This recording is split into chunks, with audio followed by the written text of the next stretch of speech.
জপাড়াজানে দিনভর কার্যসূচির মধ্যে শুশ্রূষা প্রকল্পের অধীনে মেগা স্বাস্থ্য শিবির সম্পন্ন। অসম সরকার শুশ্রূষা প্রকল্প এর অধীনে কার্বি আংলং জেলার বিভিন্ন বিধানসভা এলাকায় স্বাস্থ্য শিবিরের আয়োজন করছে। শুক্রবার সকাল ৯টা থেকে বোকাজান উপবিভাগের জপড়াজান এলাকার খোরসিং তেরাং উচ্চ মাধ্যমিক বিদ্যালয় প্রাঙ্গণে মেগা স্বাস্থ্য শিবির অনুষ্ঠিত হয়। অনুষ্ঠানের সূচনা হয় কণ্ঠশিল্পী জুবিন গার্গকে শ্রদ্ধাঞ্জলি জানানোর পরে অসম বিধানসভার উপাধ্যক্ষ বোকাজান বিধানসভার বিধায়ক ডক্টর নুমল মমিন শিবিরের শুভ উদ্বোধন করেন। উদ্বোধনী অনুষ্ঠানে উপস্থিত ছিলেন জেলা উপায়ুক্ত নির্লা ফাংচপি, ইএম সূর্য রংফার, স্বাস্থ্য বিভাগের যুগ্ম পরিচালক ডক্টর কাবন তেরাংপি সহ অন্যান্য স্বাস্থ্য কর্মকর্তা। এই মেগা স্বাস্থ্য মেলায় 18 বছরের নিচের শিশু ও কিশোর কিশোরীদের স্বাস্থ্য পরীক্ষা করা হয়। শিবিরে প্রায় 50 ধরনের রোগের চিকিৎসা করা হয়। ডিফু মেডিকেল কলেজ ছাড়াও হাটি মেডিকেল কলেজের বিশেষজ্ঞ চিকিৎসকেরা রোগীদের চিকিৎসা করেন। বিধায়ক ডক্টর নুমল মমিন নিজেও কয়েকজন রোগের স্বাস্থ্য পরীক্ষা করেন। শিবিরের হৃদরোগ, শিশুরোগ, মেডিসিন সহ বিভিন্ন রোগের চিকিৎসা করা হয়।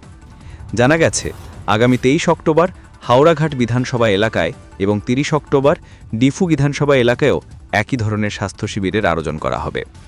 মিডিয়ার সঙ্গে আলাপচারিতায় বিধায়ক ডক্টর নুমল মমিন জানান, এই সুপার স্পেশালিস্ট স্বাস্থ্য শিবির 18 বছরের নিচের শিশু ও কিশোরদের জন্য আশার আলো। তিনি আরও জানান, এই শিবিরে প্রায় 1100 জন মানুষের স্বাস্থ্য পরীক্ষা করা হয়েছে। গুরুতর অসুস্থ রোগীদের সরকারি খরচে চেন্নাই ও বেঙ্গালুরুতে চিকিৎসার সুযোগ দেওয়া হবে। রোগী ও একজন অভিভাবকের জন্য বিমান টিকেটের ব্যবস্থাও করা হয়েছে। রাজ্যে এমন উন্নত স্বাস্থ্যসেবা প্রদানের জন্য তিনি অসমের মুখ্যমন্ত্রী ডক্টর হিমন্ত বিশ্ব শর্মাকে ধন্যবাদ জানান। প্রতিবেদনটি সাইদুল ইসলাম, ডিফু। ক'বলৈতো বহুত ভাল ভাল আছে, কিন্তু জুবিন গাৰ্গৰ মৃত্যুৱে আমাক বহুতখিনি হেমেকাই দিছে। তেখেতক শ্ৰদ্ধাঞ্জলি দি পেলাই আমি আজি শুশ্ৰূষা হেতু আৰম্ভ কৰিছোঁ। আৰু মাননীয় মুখ্যমন্ত্ৰী ডাঙৰীয়াৰ এটা ডাইনেমিক লিডাৰশ্বিপত অসমত এটা ইমান ডাঙৰ প্লেনিং লৈছে যে প্ৰত্যেকটা সমষ্টি 126টা সমষ্টিত শুশ্ৰূষা হেতুৰ জৰিয়তে super specialist mega health camp পাতিছে। আৰু ইয়াৰ ভিতৰতে আমি আগতে স্ক্ৰিনিং কৰি থোৱা যিবিলাক পেচেণ্টৰ হাৰ্টৰ ফুটা আছে, কাণে শুনি নাপায়, ভৰি লেঙেৰা, নিউৰলজিকেল প্ৰব্লেম আছে, এই গোটেইবিলাক মিলাই পেলাই আজি স্ক্ৰিনিং হ'ব। স্ক্ৰিনিং কৰি যিবিলাক ট্ৰিটমেণ্ট আমাৰ ইয়াত খুব সুন্দৰভাৱে নহয়, সেইখিনিত বাহিৰত পঠোৱাৰ আমি ব্যৱস্থা কৰিছোঁ। যেনেকৈ হাৰ্টৰ অপাৰেশ্যনবিলাক বেংগালুৰুত খুব ভাল হয়, সেইবিলাক আমি বেংগালুৰুত পঠিয়াম। তাৰপিছত তেনেকৈ নিউৰলজিকেল যেনেকৈ কাণৰ শুনা নোপোৱাবিলাক ENT এইবিলাক পেচেণ্টো আছে, আমি ককলিয়াৰ ইমপ্লেণ্ট বুলি কয় এটা ইনষ্ট্ৰুমেণ্ট, তাতে ইমপ্লেণ্ট কৰি দিওঁ, তাৰপিছত মানুহগৰাকীয়ে শুনা আৰম্ভ হৈ যায়। এই ব্যৱস্থাবিলাক কৰিছে। আজি আমি 1100 পেচেণ্ট, প্ৰায় 1100 পেচেণ্টৰ আমাৰ লিষ্ট আছে যে এইবিলাক আহিব।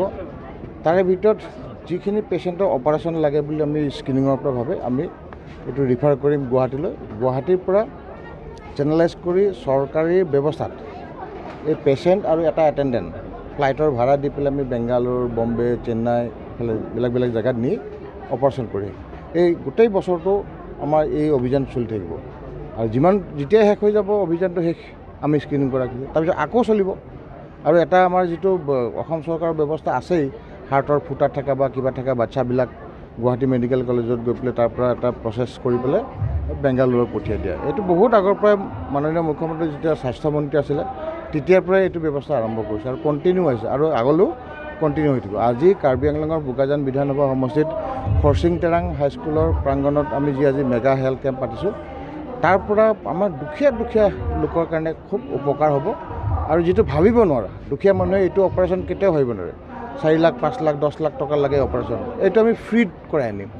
চ' এইটো কাৰণে আমি মুখ্যমন্ত্ৰী ডক্টৰ হিমন্ত বিশ্ব শৰ্মাক ৰাইজেও ধন্যবাদ দিছে। ইয়াৰ পৰা ময়ো আজি বোকাজান বিধানসভা সমষ্টিৰ পৰা মুখ্যমন্ত্ৰী ডাঙৰীয়াক ধন্যবাদ দিছোঁ যে ইমান এটা ডাঙৰ কাম উপকাৰ হোৱাকৈ, ৰাইজৰ উপকাৰ হোৱাকৈ কৰিছে আৰু ঈশ্বৰে তেওঁক সদায় আশীৰ্বাদ কৰক।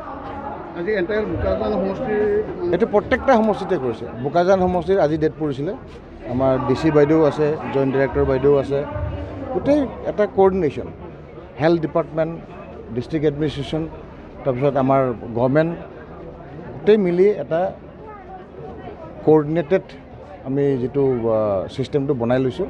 ইয়াৰ জৰিয়তে মানুহখিনি অনাও হৈছে, চৰকাৰে তাৰ কাৰণে ব্যৱস্থাও কৰিছে, ট্ৰান্সপৰ্টেশ্যনৰ কাৰণে গাড়ী বাছ দি পেলাই। আৰু ইয়াতে ধুনীয়াকৈ কেম্প হ'ব আৰু প্ৰায় 60গৰাকী চিকিৎসক ইয়াত আজি এই কেম্পৰ কাৰণে এংগেজ হৈছে। গুৱাহাটী মেডিকেল কলেজৰ পৰা নিউৰলজিষ্ট আৰু কাৰ্ডিঅ'লজিষ্ট আহিছে। আৰু ময়ো আজি এই গোটেই কামখিনি শেষ হোৱাৰ পিছত ময়ো পেচেণ্ট চোৱা আৰম্ভ কৰিম, যে being a doctor I will enjoy examining the patient. তো ময়ো পেচেণ্ট চাই পেলাই ভাল পাম, গতিকে এইটো এটা ভাল কথা। আপোনালোকেও আজি ভাল পাইছে, ভাল লাগিছে নাই আপোনালোকৰ? ভাল লাগিছে। এইটো এটা ভাল কাম হৈছেনে নাই? হৈছে। এতিয়া মিডিয়াই যদি ভাল কাম হৈছে কৈছে আৰু মোক ক'বলৈ কি থাকে আৰু, হয়নে নাই? Thank U.